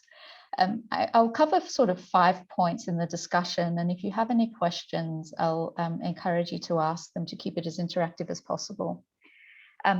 ANZ's sustainability strategy is really what drove the SDG bond issuances, and it's really our underlying purpose as to why we exist and, you know, what direction we want to take the bank. I'll cover a little bit about the SDG bond framework we have in place, some of the practicalities around reporting, which were raised as a question earlier, how we allocated the proceeds, and finally, what the issuance looked like, the one that we just closed in 2021. So number one, ANZ's purpose. I think, like many banks, ANZ is committed to environmental and social sustainability. And about 3 to 4 years ago, the CEO wanted to embed environmental and social sustainability into the bank's strategy. So rather than treating it as corporate and social responsibility, to really embed it into the business that we do. And we have 3 limbs to this. One is environmental sustainability. The other is affordable housing, and the third is financial literacy or well-being. And as part of our overall purpose, ANZ has a 50 billion Aussie sustainability target to fund and facilitate about 50 billion by 2025 of sustainable solutions. And we also have our approach to climate change, which is really clear about what businesses that we will bank going forward, how we support our customers transitioning to a low carbon economy, and what we're going to do in terms of our, I guess, our high emitting or fossil fuel customers over time. We also report in accordance with TCFD, and we were one of the first banks to adopt that. So that's a little bit about the backdrop. Now, ANZ, a little bit like NL, started its issuance in sustainable finance product with green bonds. And we had our green bond framework, and we issued a number of green bonds over the last 10 years. We took an active decision to have one integrated framework that we label our Sdg Bond Framework. And this allows us to issue green bonds, sustainability bonds or SDG bonds, and social bonds under one framework. And the framework is available online in detail, but essentially it's in line with the International Capital Market Association's green bond principles, social bond principles, and sustainability bond guidelines, and it is aligned to the Sustainable Development Goals. It's important to note that the bond issuance, its payment of interest or principal is not linked to the credit or the sustainability performance of what is underpinning this issuance, i.e. the eligible assets. It is really just aligned to any other issuance that ANZ makes and to our overall sort of credit standing. And under the Sdg Bond Framework, proceeds are used to either finance or refinance a pool of ANZ loans and expenditures that directly promote 11 of the 17 United Nations Sustainable Development Goals. The eligible loan pool, since we started, our first SDG bond, has grown 4 times, and it really shows our ongoing commitment to funding and facilitating sustainability solutions. So the SDG Bond Framework has, 4 key components: a use of proceeds that defines what categories can be included for the issuance. And this includes things like project finance loans, corporate loans, and also expenditures aligned to the eligible categories. It also allows for select green, social, and sustainability-linked loans, which align to the SDGs. I mentioned that, that we've selected 11 of the 17 SDGs based on ANZ's business activities and operations. And I think what this allows us to do when we talk to investors and we look at the asset pool is to combine some of the social KPIs or social themes that we want to drive. I think there was a very deep discussion around gender diversity, which is important. But what we've seen with the pandemic is also good health and well-being. SDG 3 is important, how we support investments in healthcare, quality education, and looking at financing, whether that's schools or accommodation tied to universities. And then the circular economy, I think there was a question in the chat box around, whether there's eligibility, and that's SDG 12. That doesn't mean that for our SDG bonds that there are assets in every pool, and I'll talk a little bit about the allocation later on. It just means that when we're looking at eligible assets, they would have to meet at least one of the 11 SDG goals. Management and tracking of proceeds is part of the framework, and we have a working group that monitors the allocation proceeds on a monthly basis. So that means, as our loan book rolls off, we need to make sure that either there are a new pool of assets that come in, or that the proceeds remain unallocated and sit in cash rather than in anything that is not sustainable. And we've undertaken to have semi-annual use of proceeds reports and impact reports, as well as assurance statements. So I won't spend too much time on the issuance reporting, but for our bond issuance, our Sustainable Development Goal bond, we had a second party opinion on the framework provided by Sustainalytics. And once you have a framework established, for each issuance, you don't need another second party opinion unless that framework or the criteria changes. So you put that in place pre-issuance, and that's something that remains for future issuances. We also worked with EY on the pre-issuance assurance report. And then, as mentioned, on a post-issuance basis, ANZ on every 6 months reports on its use of proceeds and its impact. And impact reporting is a really important piece of ANZ's disclosure. So that can be emissions, energy, renewables, but it can also be some of the social KPIs as well that have been mentioned. And we found that by issuing SDG Bond, it really allowed us to engage a little bit more deeply with our investors on social issues. I think it's fair to say that it is a little bit more complex in some ways on the social side, how to measure and report. It takes effort and time, but you shouldn't be discouraged to incorporate these KPIs or targets within your bond issuance. Because even though it seems daunting, we've actually had the best feedback from investors and support from investors and really strong engagement, which is why you want to issue a thematic bond. It's really to engage with your investors and your stakeholders around what you're doing to make your business more resilient, how you're managing climate and social risks.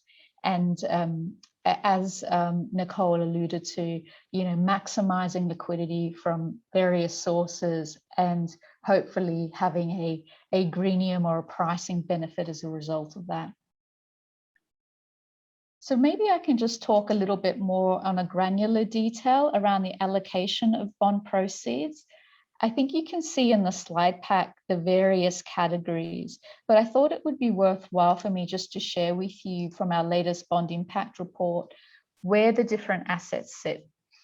So it's fair to say that a very large portion of the bonds that we issue align to SDG 9, which is industry, innovation and infrastructure. About 35.6% of our portfolio of the bond proceeds were around building resilient infrastructure, promoting inclusive and sustainable industrialization, and fostering innovation.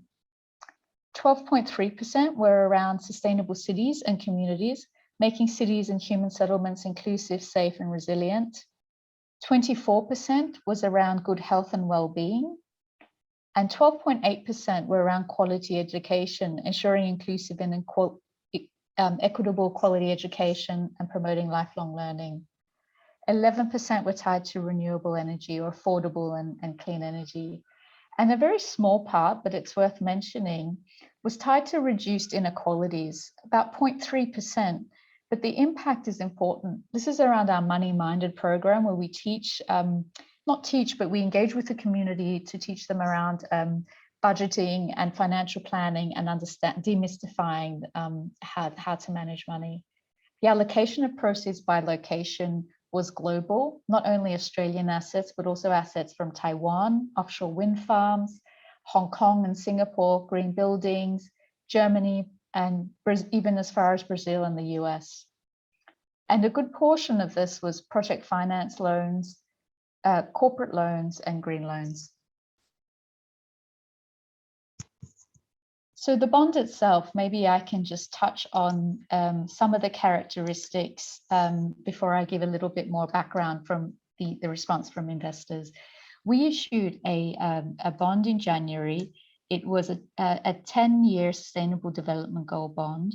It was extremely well received in the market, and it was 750 million euros subordinated T2 notes. It was an innovative transaction that was very well received in the market.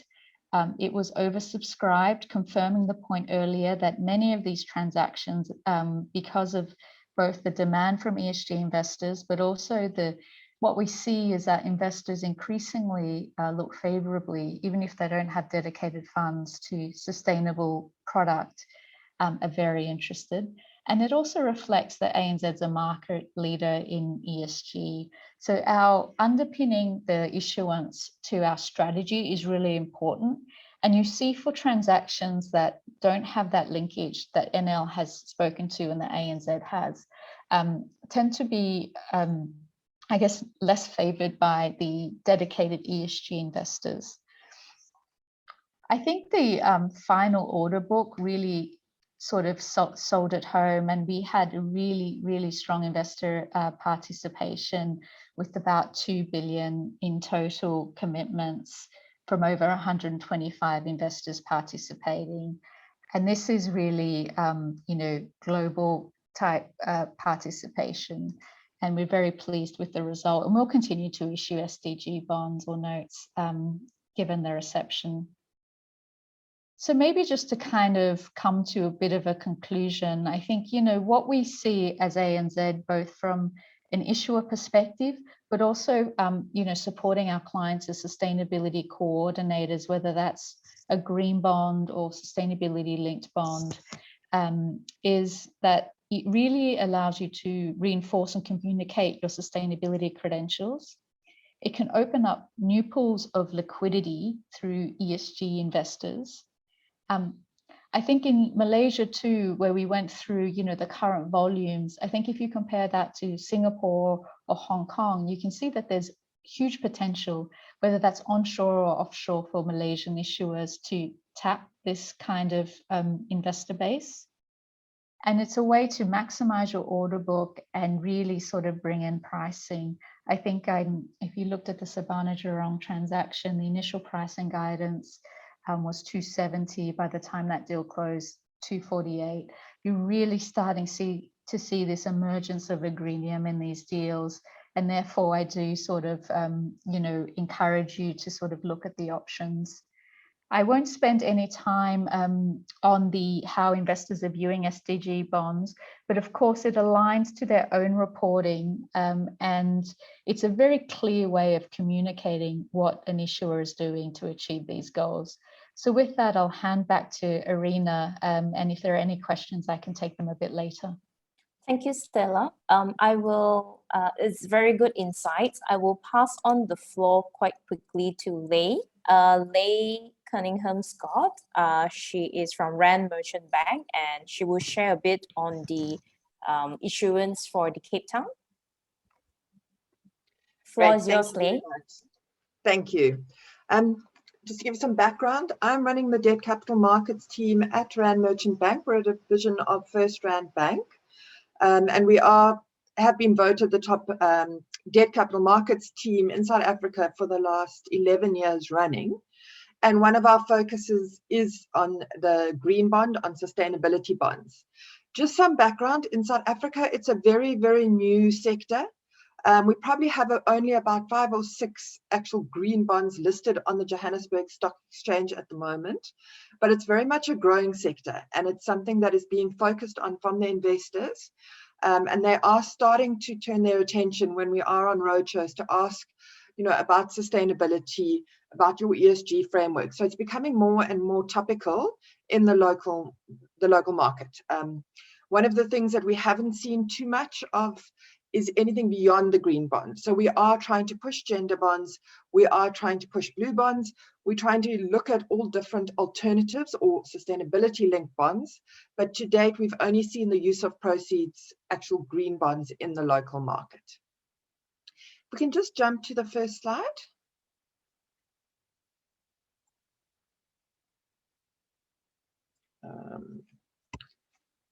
There we go.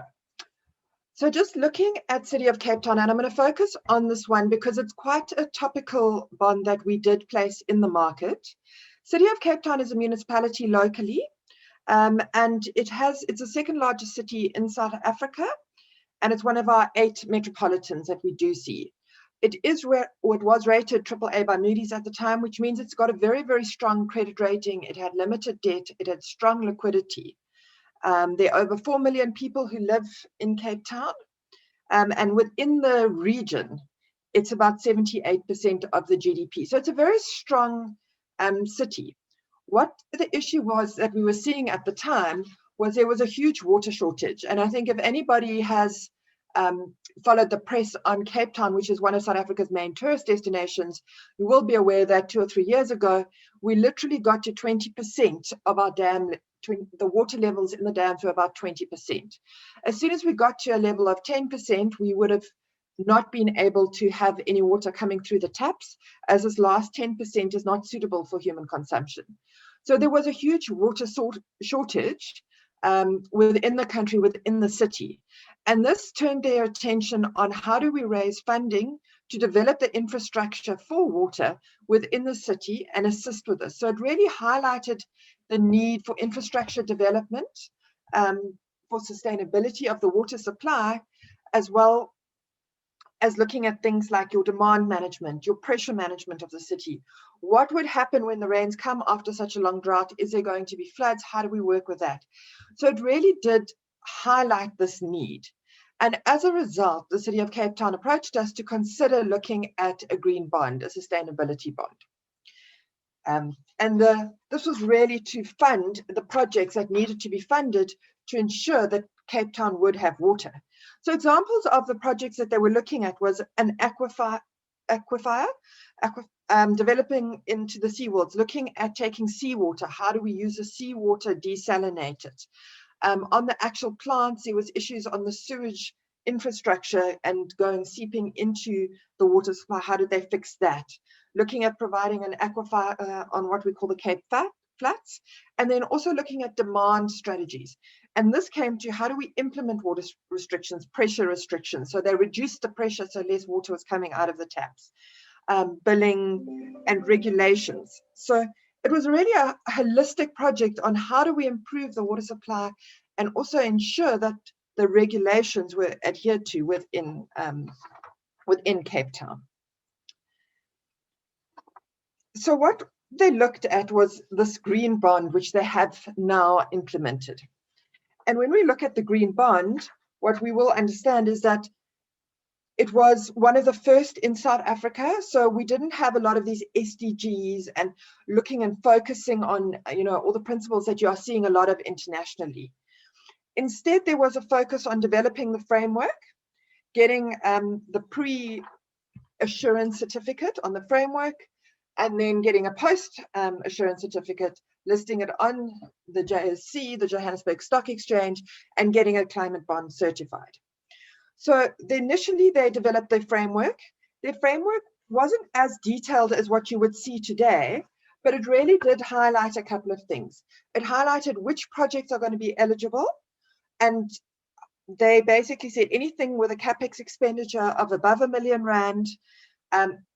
Generally, we were looking at projects that had already been financed, and there were some that still needed to be financed. So it was refinancing, freeing up some of that capacity to look at new projects, and then refinancing existing projects. And then there were one or two that could still be financed.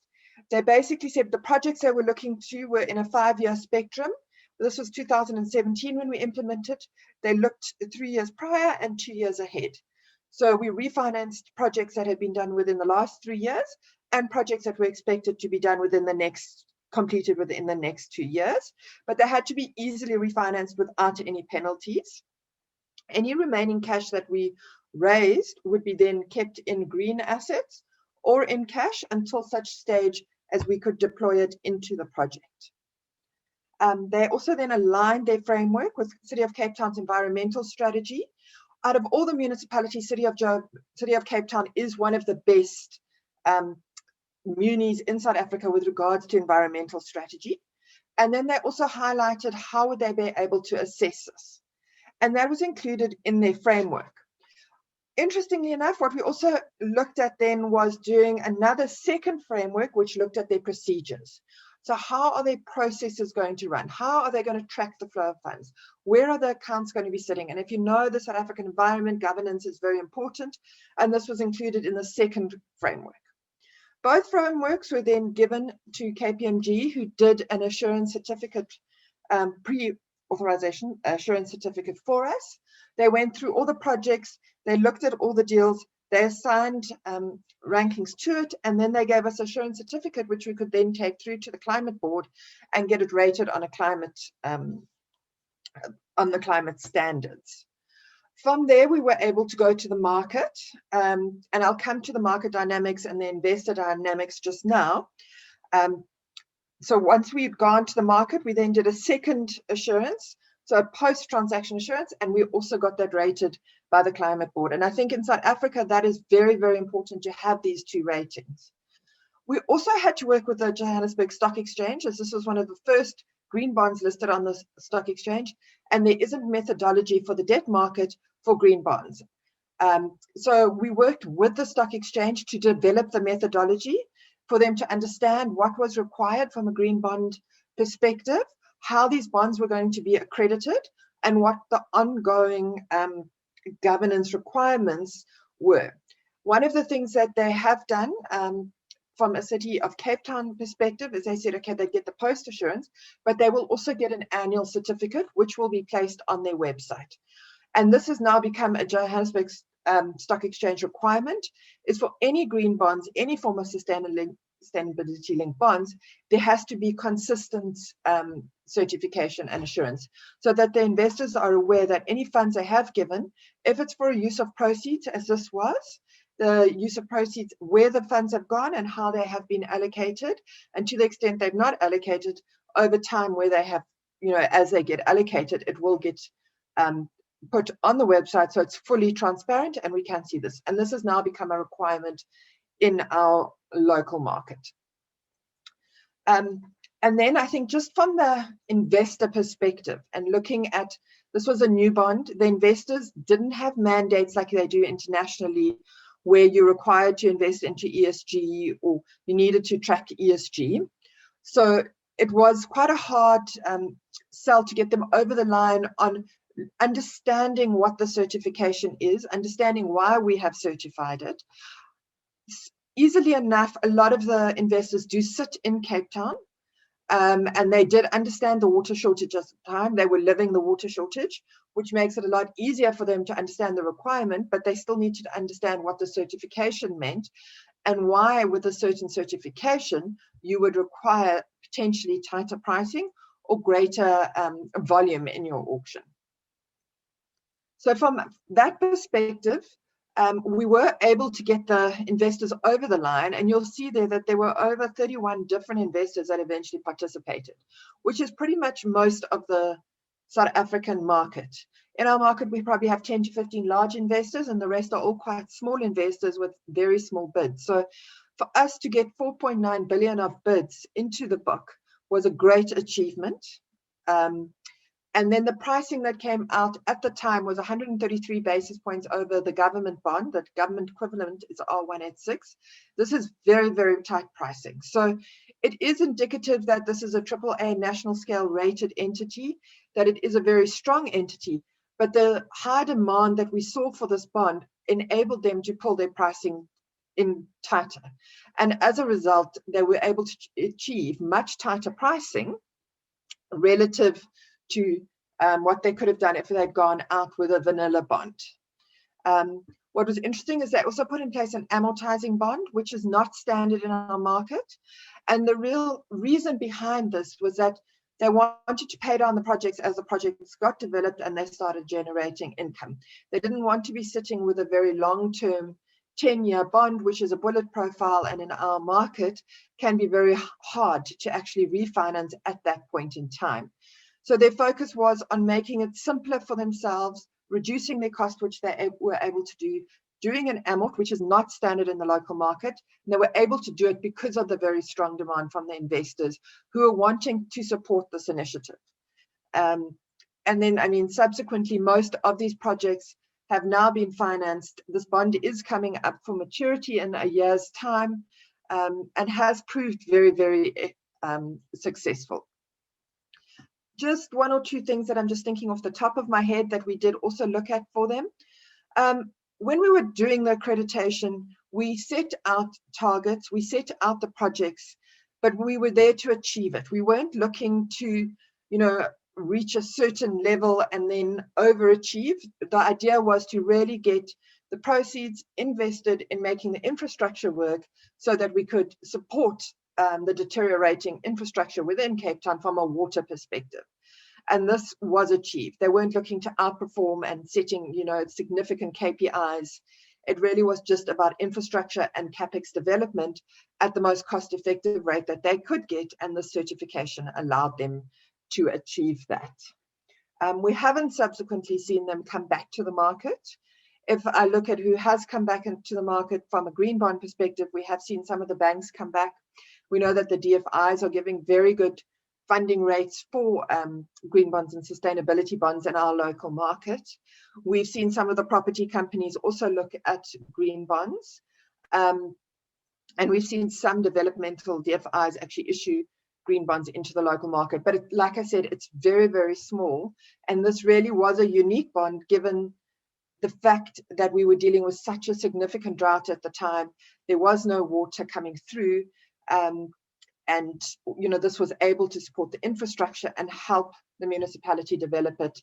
And we are now sitting obviously in a much better space. Cape Town isn't in as bad a drought, but it is something that needed to be fixed.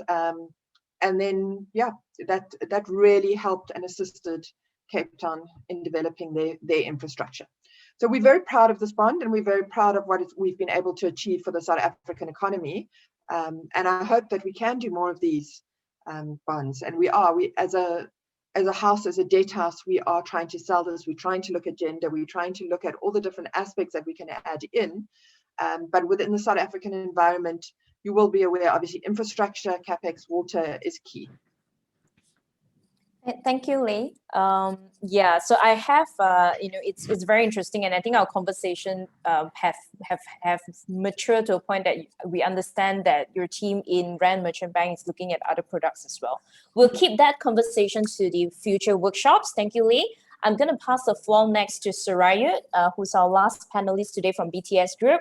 Surayut, the floor is yours for the last 5 minutes. Apologies, but the floor is yours. Hi, Sarah and everybody. It's a pleasure to have this opportunity to speak at the MSFI workshop. I go right through the materials. If you can pull up my slides, if possible. we go to page number 4. I'll explain a bit briefly on what BTS Group business is. We are a listed company in Thailand. We are among the set 30, so among the 30 largest company in Thailand. We engage in 4 business, which is mass transit, which comprise around 80% of our top line. Second is media. We do a lot of out-of-home media, also e-money payment and logistics. The third business, we are in property, and also the fourth one is in services. Last year, our top line was $1.3 billion US. So that's kind of a snapshot of BTS. Next slide, please. Next slide. Next year, thank you. 2-3 years back, we won a concession to build Thailand's first monorail, electric rail in Bangkok that cover in total about 64 kilometers. Total project Kpis was around $3.2 billion US.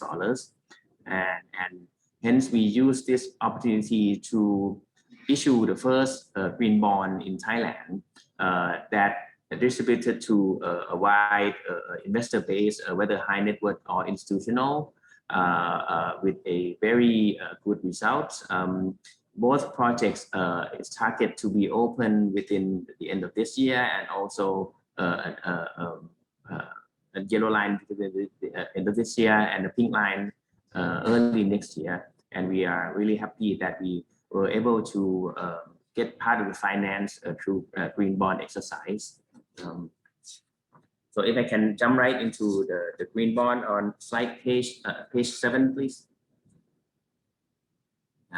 Our green bond, we issued the first green bond in Thailand in 2019.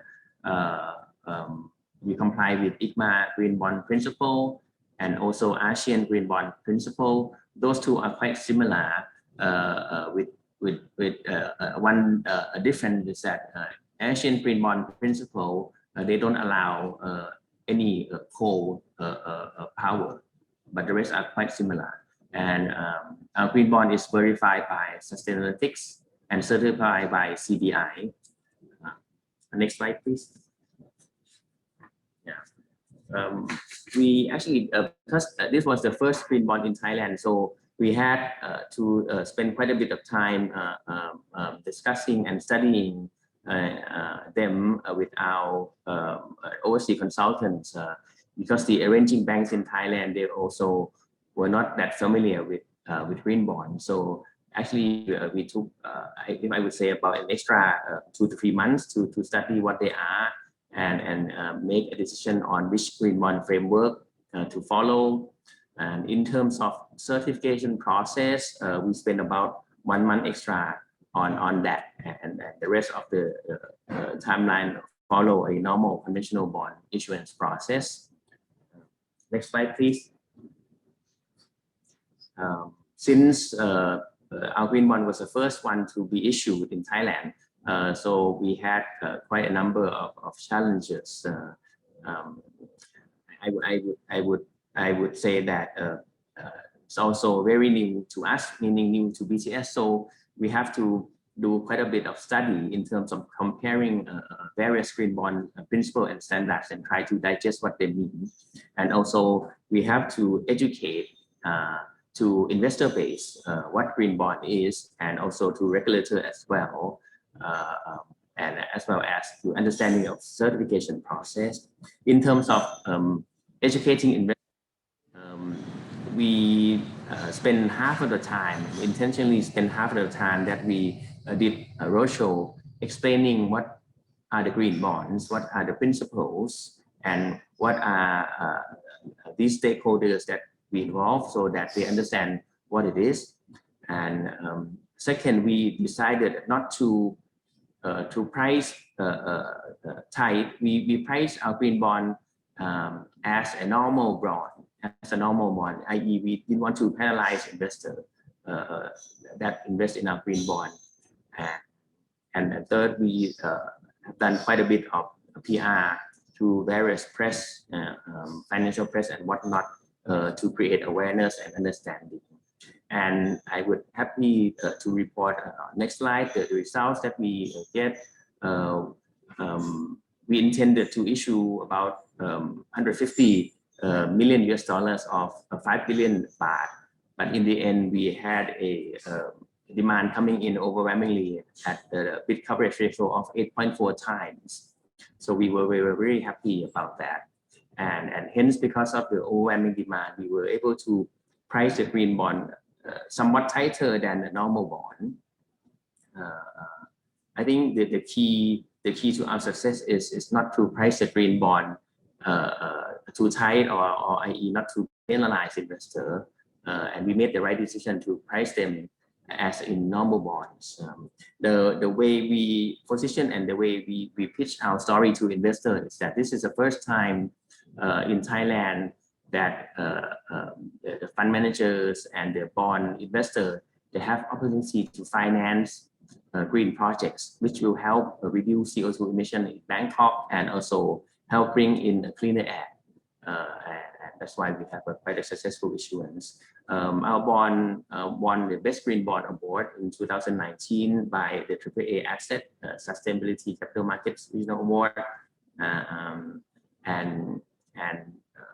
Also, another thing that makes us really happy is that if you go to the next slide, please. Yeah.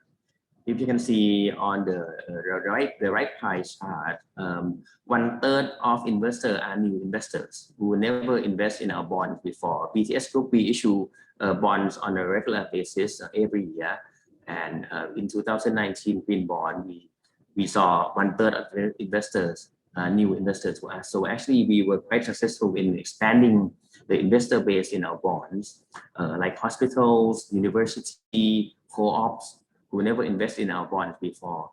So we can be happy to report that there are demands for green bonds. There are demands for green bond out there, and we have seen an increasing number of funds now dedicated allocation of their assets into green or sustainable bonds.